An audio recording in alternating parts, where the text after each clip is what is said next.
লঞ্চিঙৰ পাছতে আৰু এটি বিহুগীত কুসুম কৈলাশ আৰু নীল আকাশৰ কণ্ঠত খুব সোনকালে আপোনালোকৰ বাবে আৰু গীতটিৰ ৰেকৰ্ডিঙৰ সময়ত ধৰি ৰখা কিছু দৃশ্য আপোনালোকৰ বাবে আহকচোন চাওঁ।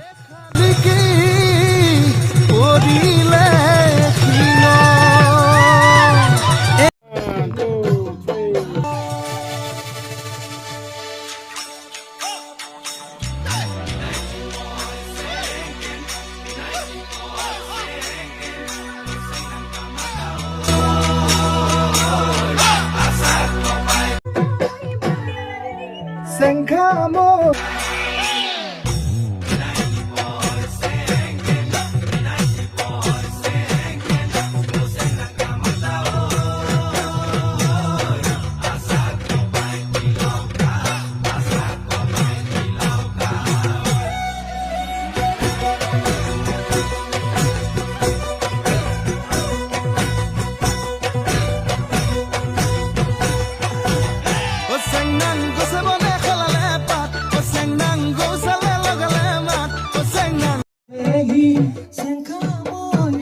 একলাইন যাওঁ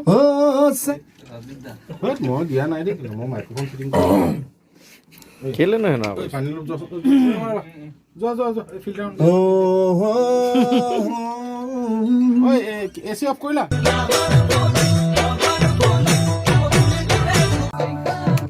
শুনি চাওঁ